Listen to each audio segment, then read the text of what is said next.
Guys good morning পম্পিলাছ ব্লগছৰ অন্য এটা ভিডিঅ'লৈ আপোনালোকক পুনৰবাৰ স্বাগতম জনাইছো।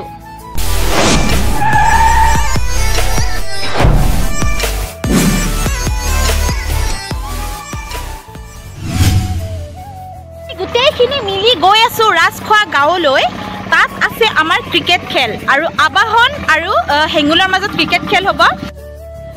আৰু আমি ক্ৰিকেট খেলত ওলাই যোৱাৰ আগে আগে আমাৰ ইয়াতে থকা খুৰীমাজনী আমাক সকলোকে চাহ খাব নিমন্ত্ৰণ জনালে। এবাৰটো সূৰ্য আৰু আমাৰ মাজত গ'লেই আৰু এইবাৰ হ'ব হেঙুল আৰু আমাৰ মাজত খেল। সূৰ্য আৰু আমাৰ আবাহনৰ খেল হওঁতে মই দিব পৰা নাছিলোঁ কাৰণ তেতিয়া মোৰ ইউটিউব চেনেল নাছিলে। তো এতিয়া গৈ আছোঁ খেলত, আগলৈ চাই থাকিব। পাই গ'লোঁ লিংকন আৰু টিকলু। কেনেকুৱা অনুভৱ তোমালোকৰ ক্ৰিকেট খেল চাব ওলাইছা? অনুভৱ কেনেকুৱা? বহুত ভাল। জিকিম নে হাৰিম? মোৰ বিশ্বাস জিকিম, জিকিব লাগে। খেলত হাৰ জিকা থাকে, মাত্ৰ আমি উৎসাহ দিবলৈ যাওঁ আৰু এটা মনৰ ফূৰ্তি আৰু যোনে জিকক তথাপিও অলপ বেয়া লাগিব বাৰু। আমি গোটেই কেইজনে আৰু সেয়া খেল জিকক হাৰক সেইটো ভবা নাই ভাই, সেইটো ভবা নাই। হেল্ল' ধুনীয়া ধুনীয়া যোন বেয়া বেয়া ফেচন কৰি লাভ নাই। বনাম বনাম ফেচন কৰিলে কি হ'ব নিশ্চয় নিশ্চয় ভ্লগ বনাম, কিয় নবনামে। আৰু আমি কথা পাতি পাতি হাঁহি ধেমালি কৰি আহি পাই গ'লো ৰাজখোৱা গাঁৱৰ ফিল্ডখন। আমাৰ ক্ৰিকেট চলি আছে, বৰ্তমান হেঙুলে বেটিং কৰি আছে। ফিল্ডিং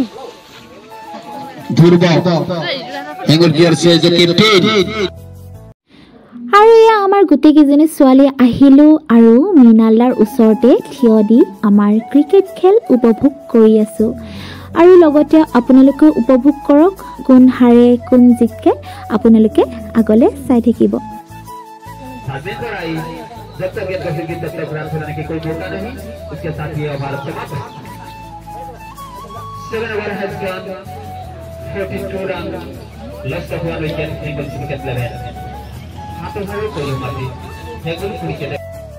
আৰু এয়া আহি পালে আমাৰ সকলোৰে মৰমৰ প্ৰস্তুতি বা বাঘ দেখিয়া সকলোৱে ফটো উঠিব দৌৰি আহিলে।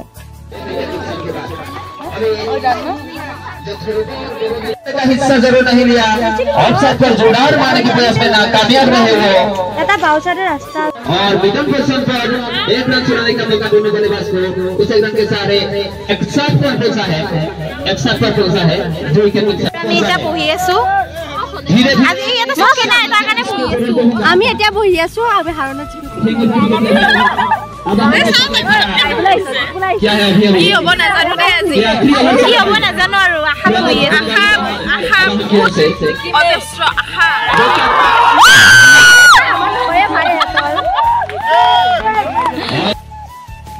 আৰু এয়া ক্ৰিকেট খেলৰ মাজতে ৰাজখোৱা গাঁৱৰ সংঘৰ মানুহে আমাৰ প্ৰস্তুতি বাক বহু মৰম যাচিলে।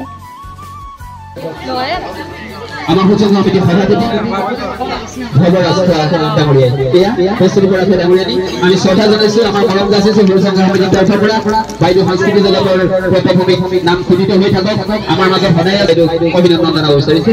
এয়া আমি অভিনন্দন জনাইছো। লগতে বাইদেউক আমালৈ এটা পুৰুষ সংঘ কমিটিৰ খেলখনত আজি আয়োজিত আমাৰ প্ৰীতি ক্ৰিকেট খেলখনৰ হেঙুল টিমটো আৰু আবাহনৰ টিমটোক মই অভিনন্দন জ্ঞাপন কৰিছোঁ। স্থানীয় ৰাইজে মোৰ বহুত বহুত মৰম শুভেচ্ছা সেৱা জনাইছোঁ। দীঘলীয়াকৈ নকওঁ কথা, মই ধন্যবাদ জনাইছোঁ যিসকলে মোক এই সংবৰ্ধনা দিলে। আৰু বাকী এই সুন্দৰ খেলখন ভালে ভালে পাৰ হৈ যাওক।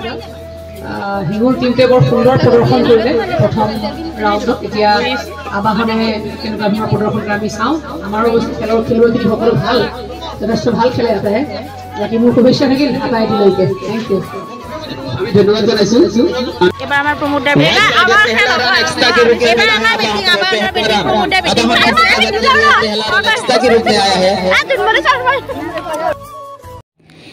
এইবাৰ বেটিং কৰিব আমাৰ আবাহনৰ টিম আৰু হেঙুলেও কিন্তু বহুতেই ভাল খেলিলে তেওঁলোকে। এইবাৰ আহকচোন চাওঁ আমাৰ আবাহনৰ টিমটো বা কেনেকুৱা খেলে। কম্বিবা हेंगुल की ओर से पहला ओवर खेलबो गेंदबाजी का भाग संभालते हुए নেজানো কি হয় তথাপি মানে আৰু और गेंदबाजी करने के लिए स्ट्रॉन्ग करे प्रांजित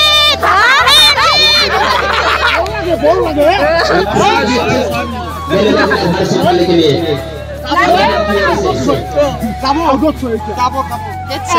जिसकी ऊपर भरोसा था वो पेजलियन बाबूसाना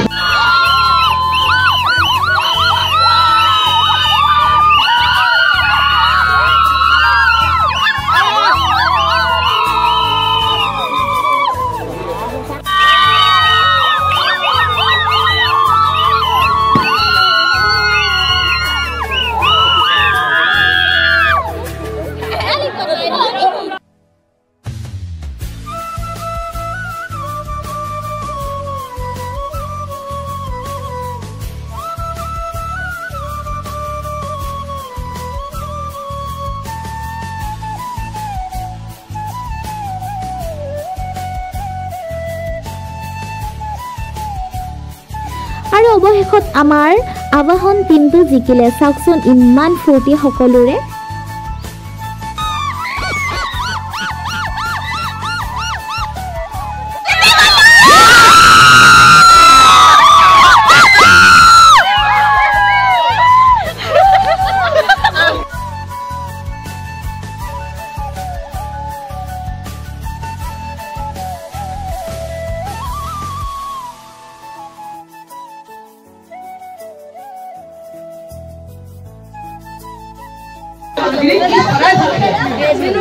আমাৰ আবাহনৰ গোটেই টিমৰ গোটেইখিনি প্লেয়াৰে খুব ভাল ভিডিঅ' কৰি আছো সংকাৰ কৰে যে আবাহনৰ টিম কেতিয়াও নেহাৰে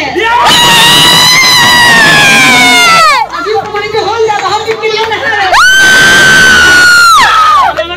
আমি আমাৰ বস্তুৰ পৰা ডাঙৰীয়ালি এটি ভৱিষ্যতৰ আমাৰ সূচকৰ আজি খেলখনি পৰিমাণে কৰাৰ বাবে আমাৰ দলক অনুৰোধ কৰিছো মই প্ৰথমতেই আমাৰ টিমক আন্তৰিক ধন্যবাদ জ্ঞাপন কৰিছোঁ আটাইখিনি বৰ সুন্দৰ খেলিলে প্ৰীতি খেল যেতিয়া আমি সেই আৰু এটা আশীৰ্বাদ কৰিছো আৰু স্থানীয় যিসকল লোকে আমাক সহায় সহযোগিতা আগবঢ়ালে প্ৰীতি খেলখন আয়োজন কৰা তেওঁলোকক আন্তৰিক ধন্যবাদ জ্ঞাপন কৰিছোঁ আমাৰ মোবাইলত ৰাইজক আন্তৰিক ধন্যবাদ জ্ঞাপন কৰিছোঁ ছাৰ আজি গোটেই খেলখনত হিন্দী অসমীয়া ইংৰাজীৰে আমাক খুব সুন্দৰকৈ এংকাৰিং কৰি দিলে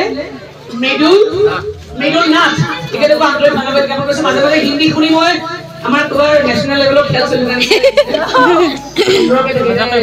প্ৰদৰ্শন কৰি তেখেতৰ প্ৰতিভা মই তেখেতলৈ মোৰ আন্তৰিক ধন্যবাদ জ্ঞাপন কৰিছোঁ ধন্যবাদ আটাইকে আমাৰ আন্তৰিক শুভেচ্ছা জ্ঞাপন কৰিছোঁ আৰু আমাৰ খেল শেষ হোৱাৰ পাছত এতিয়া গৈ আছোঁ আমি পেণ্ডেলত আৰু হেঙুলৰ ষ্টাফো গৈ আছে তাত সকলোৱে মিলি ভাত খাব আৰু আমিও গৈ আছোঁ তালে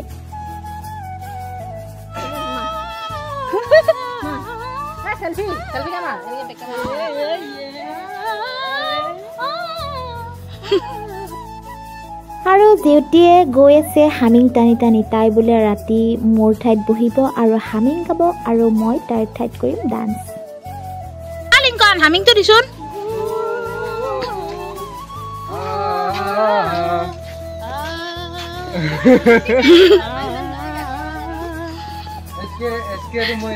হামিঙৰ গোটেই চাইছো দে তই দিছোন কৰোঁ ধুনীয়াকৈ দে কৰোঁ ধুনীয়াকৈ দে দে গাচোন এইবাৰ প্ৰদৰ্শনী কৰোঁ আৰু আমি এয়া গোটেইকেইজনী বহি লৈছোঁ ভাত খাবৰ কাৰণে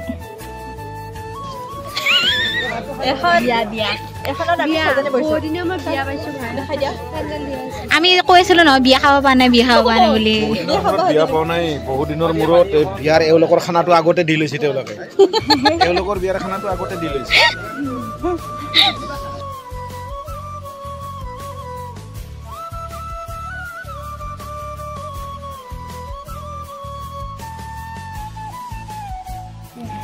আৰু আমি ভাত খাই উঠি যাব ওলাইছিলোঁ কিন্তু আধা ৰাস্তাতে দেখিলোঁ আমাৰ ৰবিদাক আৰু আমি পেণ্ডেললৈ ঘূৰি আহিলোঁ ৰবিদাৰ লগত ফটো উঠিব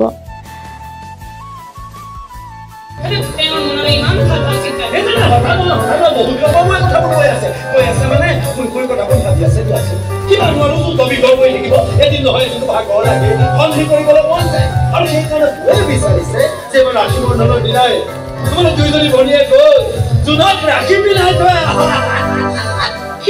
আমাৰ এটা নতুন আৰম্ভণি হওঁকে আছো সকলো ঘৰ লোক ইমানতে শেষ হওক আৰু দুইখন ঘৰ মিলি এখন ঘৰ হওক দুইখন ঘৰ আৰু বয়ে বিচাৰিছে তোমালোক তিনিটা ল'ৰা আছে একেলগে থকা মিলা প্ৰীতিৰে থকা দাদা বৌদা তোমাৰ মা কেইদিনো জানিব কোৱাচোন তোমালোকে আৰু সেইকাৰণে ৰাখি বন্ধনৰ দিনাই বয়ে তোমালোকক মাতি পতাইছে এটা নতুন আৰম্ভণি কৰিবা ইমানে কাজিয়া পেচাল নকৰা কিয় তোমালোকৰ দেহটো একেগিনে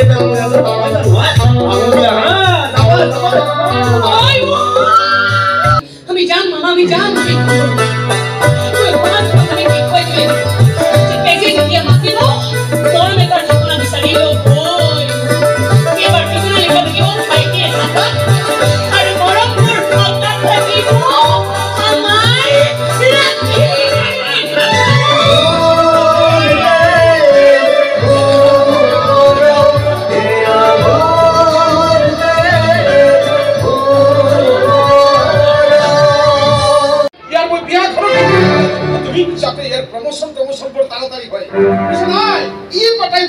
তোমাক বাহিৰে বেলেগ কোনো ছোৱালীকে বিয়া নাপাতে সম্ভাৱনাই ঘোষণা কৰিছে বেলেগ ভাল পাওঁ দেউতা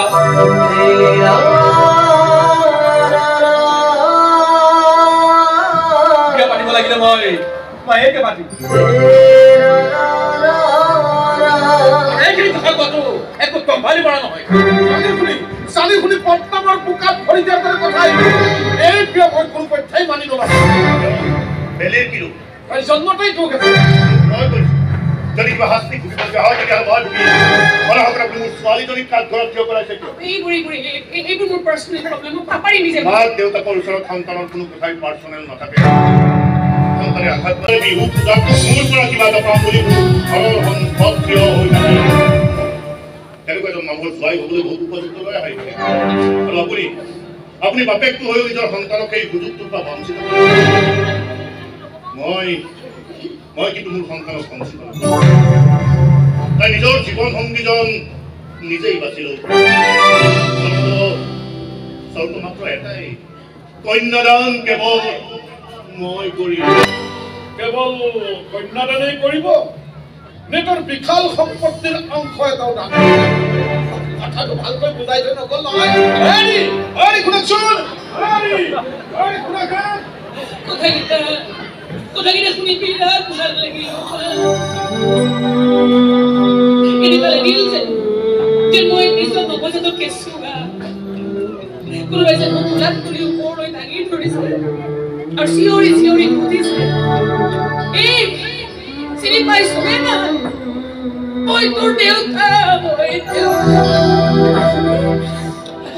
এই মুহূৰ্ততে এইখন ঘৰৰ পৰা ওলাই যাম আপোনাৰ ল'ৰাকো ভালকে বান্ধি থৈ দিব যাতে ৰচি চিঙি সি মোৰ কাষলৈ দৌৰি ওলাই আহিব নোৱাৰে আৰু সি আহিব মোক তাৰ চকুৰ সন্মুখতে দেউতাই চাই আপুনি ল'ৰাক আগবাঢ়ি নাই বিলাসী গাড়ীত উঠি গুচি যাম গাড়ীৰ চকাৰ গোটেইখিনি খোৱাৰ বাহিৰে বেলেগ একো নাপাব আপোনাৰ ল'ৰাই বিয়াৰ প্ৰস্তাৱে আপুনি আৰু কোনোদিন নাহিব এইখন কিন্তু সঁচা কথা কৈছো আপোনাকো মই বান্ধি থৈ দিম যাতে আন কোনো বিয়াৰ বজাৰ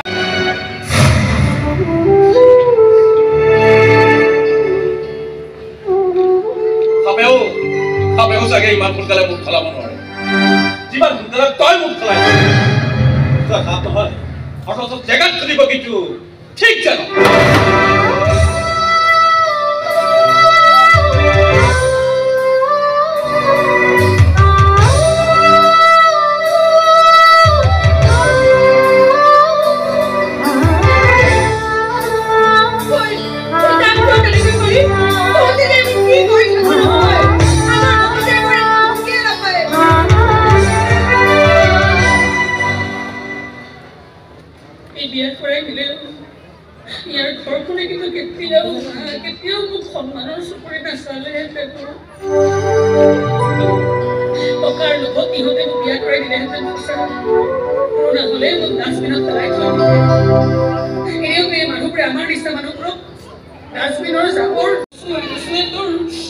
তোর হেপাহ কোনো নাই ভগৱান আৰু কিমান কষ্ট আমি চকু পানী পৰি পৰি পিছল হৈ গৈছে গৈ মজিয়াখন ভগৱানৰ জেগা শুহি শুহি ভাগি গৈছেগে অন্তৰখন অৱহেলাৰ পূজা কঢ়িয়াই কঢ়িয়াই দম নাইকিয়া হৈ গৈছেগে এই কলিজা আৰু ইমানতে শেষ কৰ্ণা অ ভগৱান হাতযোৰ কৰি কৈছো ভাই আমাক অকণমান তই শান্ত হৈ চলিবলৈ দে না আমাৰ এনেকে ধৈৰ্যৰ পৰীক্ষা ল'বলৈ যদি কোনোবাই এখন অতিষ্ঠ হৈ তাণ্ডৱ নাচিবলৈ নহয় চকু পানী পেলাই উত্তম নৃত্য কৰিবলৈ ন তেতিয়া কিন্তু তয়ে লাজ পাবি ভগৱান তয়ে লাজ পাবি বিশ্বাস কৰ তোক লাজত পেলাই আমাৰ আৰু নীলাজ হ'বলৈ মন নাই আমাক তই আৰু নীলাজ হ'বলৈ নিদিবি না অ ভগৱান প্লিজ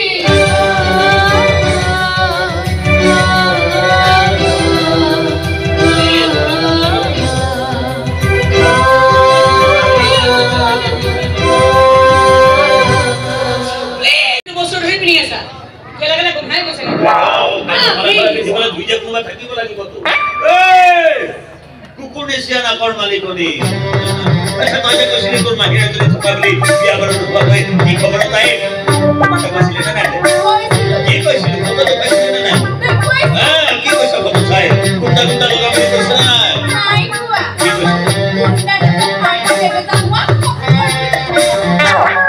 আৰু কৈছে এনে মানুহৰ লগত বিয়া হয় বিধৱাৰ ভাত খোৱাৰ ইচ্ছা নাই বুলি মাহিৰ